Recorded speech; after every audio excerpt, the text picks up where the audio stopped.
안녕하세요, 슈리스토입니다. 오늘 리뷰를 하고 복원을 할 제품은 바로 이 조던 3탄 블랙 시멘트 모델입니다.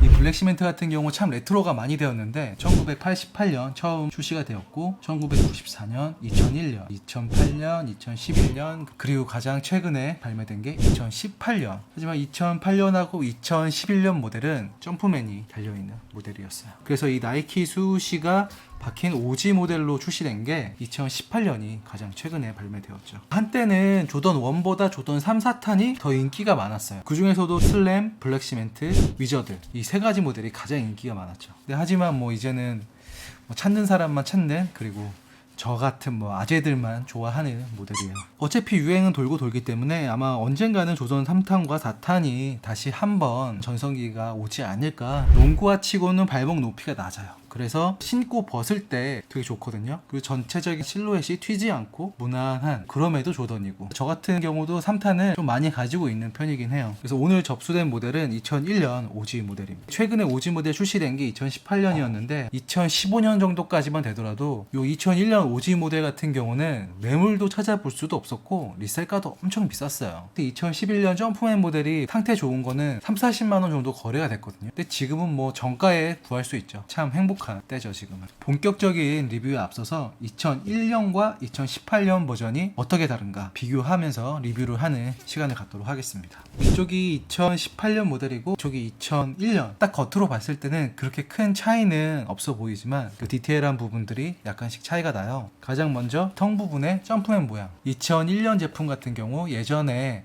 조던 11 브레드나 콩코드에서 볼 수 있는 점프맨 엉덩이가 이렇게 톡 튀어나온 약간 입체적인 이러한 모양을 하고 있어요. 하지만 2018년 같은 경우는 평범한 굴곡이 없는 단조로운 점프맨이죠. 2001년이 약간 힙업이 되어 있어요. 예전 모델 같은 경우가 다리를 따라서 엉덩이 라인이 살아있는 경우가 좀 많아요. 그리고 숨구멍 크기가 좀 차이가 나죠. 2018년이 좀 더 크게 뚫려 있어요. 한눈에 봐도 크기가 좀 다르죠. 코끼리 패턴은 큰 차이는 없어요. 가죽의 질감이나 차이는 없고, 바디 쪽 같은 경우는 둘 다 쭈구리 가죽으로 되어 있는데 2018년 모델이 좀 더 깊게 파여 있는, 하지만 이 쭈구리 가죽 같은 부분은 개체 차이가 어느 정도 있기 때문에 2001년하고 2018년이 다르다고 하기에는 약간 무리는 있습니다. 힐탭을 살펴보면은 2001년 모델 같은 경우는 전형적으로 다른 3탄에서 볼 수 있듯이 전체가 하나로 제작이 되었고 그 양각 부분은 페인트로 칠한 형태입니다. 2018년 같은 경우는 최근에 출시되는 조던 4탄과 같이 이 색깔이 다른 부분이 다르게 성형이 되고 결합된 형태예요. 쉽게 말해서 이 흰색 나이키 수우시와 그리고 에어 레터링이 흰색 고무로 제작이 되고 그 위에 검은색 고무로 제작이 한 번 더 되는 거죠. 이러한 제조 형태가 각각의 장단점이 있는데, 예전 모델 같은 경우는 이게 착용하다 보면은 페인트가 벗겨져요. 근데 이건 간단하게 레터링을 해주면 되고, 일단 이 부분은 복원이 가능하죠. 2018년 모델 같은 경우는 레터링이 착용하다가 떨어져요. 그래서 저희 쪽에 들어오는 제품 중에 이 아이가 떨어져 나가는 경우가 종종 있어요. 그래서 집 나간 아이를 몇 번 찾아주곤 했는데,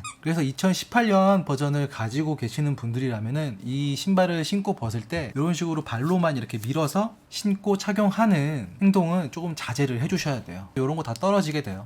아웃솔을 살펴보면은 2001년 모델 같은 경우 나이키에서 2가 조금 떨어져 있어요. 2018년 모델은 이 나이키가 다 연결되어 있죠. 별로 의미가 없는데 미스테리입니다. 인솔도 약간 달라요. 2018년 모델 같은 경우는 최근에 출시되는 조던과 같이 발포 형태로 되어 있고, 2001년 모델 같은 경우는 얇은 퓨로 되어 있어요. 2011년 모델이나 2008년 모델 같은 경우는 드랍폰으로 되어 있는 걸로 알고 있는데, 개인적으로 이런 발포보다는 퓨가 좀 더 낫다고 생각을 합니다. 깔창이 되게 얇아서 사실상 충격 흡수 역할까지는 제대로 못하는 것 같아요. 이 안쪽에 텅을 고정해주는 고무줄 같은 경우 2001년 모델은 회색인데 2018년 모델은 검정색이에요. 이 두 제품의 차이점은 이게 다예요. 그럼 리뷰는 여기서 마치고 본격적으로 복원 작업을 시작해 보도록 하겠습니다. 이 모델도 20년 가까이 됐기 때문에 미드솔에 다 가수분해가 왔죠. 끈을 풀고 본격적으로 해체를 해보도록 하겠습니다.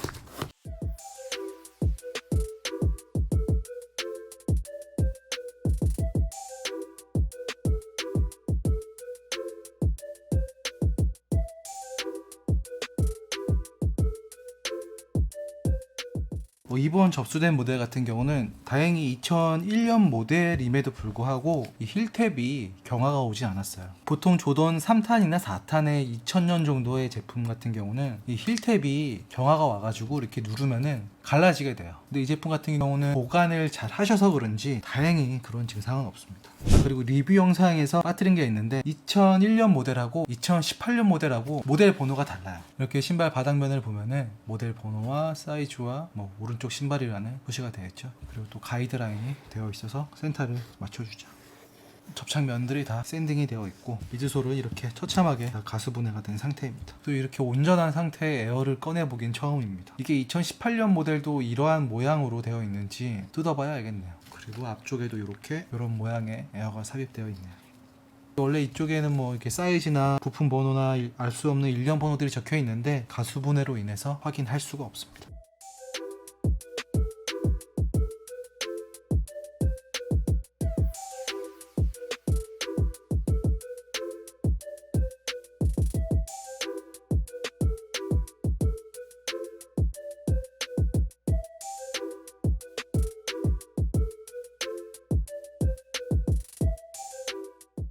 이쪽을 이렇게 자세히 보니까 여기 약간 순간 접착제가 발라져 있던 것 같아요. 이게 허옇게 되고 좀 딱딱하게 굳어 있는데 이 신발에는 절대 순간 접착제를 사용하시면 안 됩니다. 이 록타이트가 들어간 접착제 같은 경우는 유연성이 없어요. 착용을 하게 되면은 금방 갈라져서 떨어지게 돼요. 또 이게 또 가죽에 다 엉켜 붙기 때문에 제거도 힘들고 많이 엉키게 된 경우에는 가죽에 손상이 줄 수 있어요. 제거 과정에서. 이 다이소에서 파는 신발용 접착제, 그 록타이트 성분이에요. 절대 사용하시면 안 됩니다. 또 이쪽은 또 벌어져서 일반 접착제, 뭐 뉴본드 같은 거 사용하신 것 같아요. 약간 누렇게 부위만 좀 다르죠. 이렇게 세탁을 다 하고 접착을 다 제거하고 돌아왔습니다. 기존에 덕시덕시 붙어있던 미드솔의 조각 부분들을 다 걷어내고 그리고 접착제도 다 제거하고 깨끗하게 다 제거한 모습입니다. 이제 솔스왑을 위한 가공을 해야 되는데 부품으로 사용할 도너로 사용할 제품은 조던 3탄 카트리나 모델이에요. 카트리나 같은 경우는 2018년도에 출시가 되었는데 초대형 허리케인 카트리나 피해 복구를 위해 만들어진 제품이에요. 바디와 미드솔, 아웃솔을 분리를 한 다음 남아있던 미드솔 페인트나 접착제들을 깨끗하게 제거한 상태입니다. 이 미드솔을 떼어서 조던 3탄 블랙 시멘트에 올리는 작업하다 보니까 문제가 생겼어요. 이 아웃솔 모양이 조금 달라요. 이게 예전 제품들은 다 이렇게 되어 있어요. 각이 져져 있는데 최근 걸 이렇게 떼어보니까 완만한 곡선 형태로 그냥 되어 있네요. 이게 아마 생산 공장이 달라서 그런 건지 모르겠어요. 중국의 최대 신발 생산 기업인 유원, 위완으로 불리는데 이 블랙 시멘트 같은 경우는 Y3 공장에서 생산되었고 이 카트리나 같은 경우는 LNM으로 적혀 있어요. 아직까지는 이 LNM이 어떠한 공장인지는 이게 찾아봐도 없더라고요. 어쨌든 이거를 맞추려면은 여기가 이렇게 붕 뜨는 현상이 발생해요. 결국에는 미드솔이나 아웃솔 둘 중 하나는 갈아내야 되는데 이 미드솔을 갈아내기에는 리스크가 좀 많이 커요. 이 미드솔 안에는 에어 유닛이 삽입되어 있는데 갈아내다가 에어를 건드려서 터질 수도 있는 거죠. 그래서 이 블랙 시멘트 아웃솔을 좀 갈아내서 카트리나와 같이 좀 둥그스러운 모양으로 만들 예정입니다.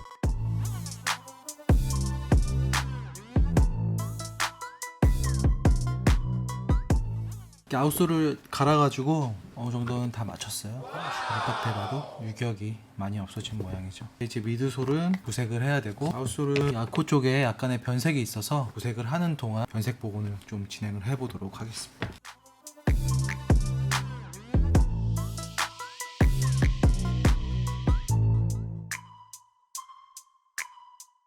이제 미드솔 도색을 하기 전에 마스킹을 먼저 해줄 거예요. 마스킹 테이프도 여러 가지가 있는데 이거는 다른 영상에서 좀 비교하면서 자세히 설명해 드릴게요.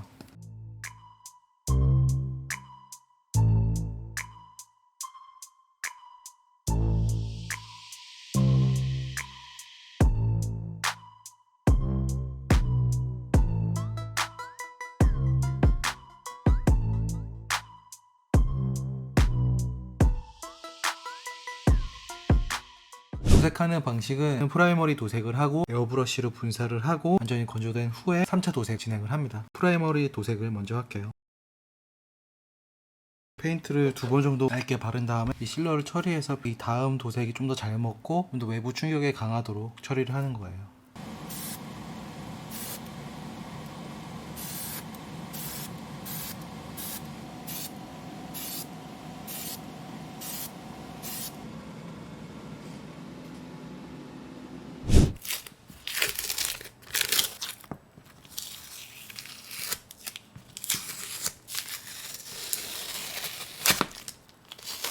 그럼 여기에다가 이제 한 번 더 실러를 발라주고 마지막 3차 도색을 진행하도록 하겠습니다.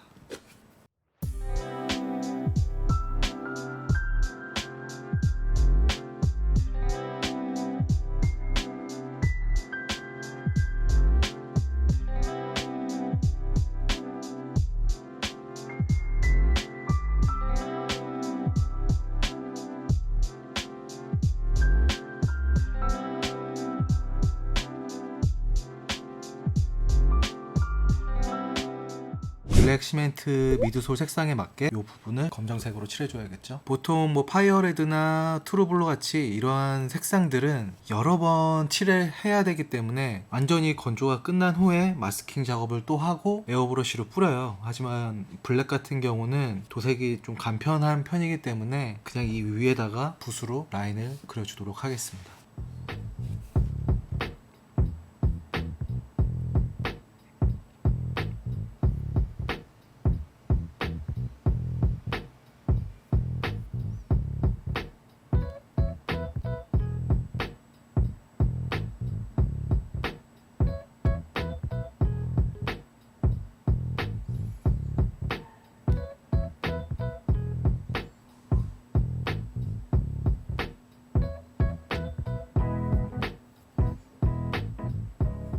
검정색 부분까지 도색이 다 맞춰진 상태입니다. 이제 실러를 한 번 더 처리를 하고 투명색 페인트를 바른 다음에 최종 마지막으로 후처리젤을 바르면 돼요. 뭐 엔젤러스 페인트를 판매하는 홈페이지에 들어가 보면은 이 미드솔 도색이 되게 단순하고 쉬운 것처럼 설명되어 있는데 전체적인 과정이나 복잡한 단계가 없다면은 쉽게 갈라지고 내구력도 엄청 약해요. 그렇기 때문에 쉽사리 따라 하시라는 말씀을 못 드리겠어요. 저희가 누누이 말씀드리지만 이 복원이 정말 눈으로 보이는 게 다가 아니에요. 이 작업자에 따라서 어떠한 과정이 들어가는지 다 생략되고 최종 결과물만으로 딱 봤을 때는 사실 차이점은 아무것도 없거든요. 근데 하지만 실제로 착용해 봤을 때 그 차이점이 나타나요.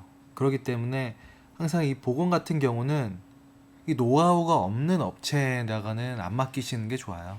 저희도 이 정도 오기까지 정말 많은 실수를 하고 고객님들의 피드백이 있었기 때문에 여기까지 올 수 있게 되었던 거죠. 다시 한번 믿고 맡겨주신 고객분들에게 감사 인사를 드리겠습니다. 그럼 후처리젤을 바르고 이제 좀 본격적인 접착 작업을 진행해 보도록 하겠습니다.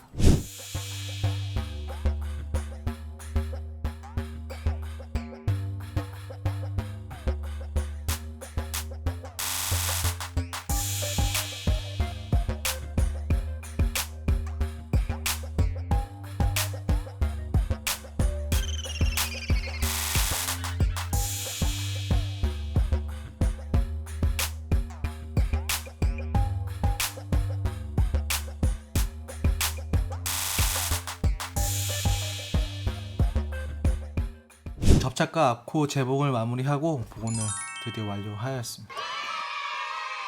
이렇게 눌러봐도 접착에는 이상이 없죠. 접착이 잘 됐는지 보려면은 이런 식으로 눌러보면 돼요.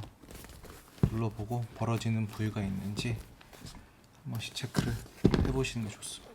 도색이나 접착까지 깔끔하게 다 완료된 상태죠. 그리고 앞코 변색되었던 부분도 변색 복원을 한번 해서 지난번보다는 훨씬 깔끔해진 모습이죠. 그리고 힐탭 쪽에 레터링이 껴졌었는데 살짝 리터치를 해줬어요. 한 가지 아쉬운 건 맡겨주신 분이 기존에 순간 접착제를 사용해서 이 접착제가 좀 엉켜있는 부분이에요. 이제 캐럿 크림을 발라서 가죽을 한번 보호해주면 마무리가 됩니다. 이렇게 이번 영상은 여기서 마무리하고 다음에 다른 제품으로 찾아뵙도록 하겠습니다. 시청해주셔서 감사합니다.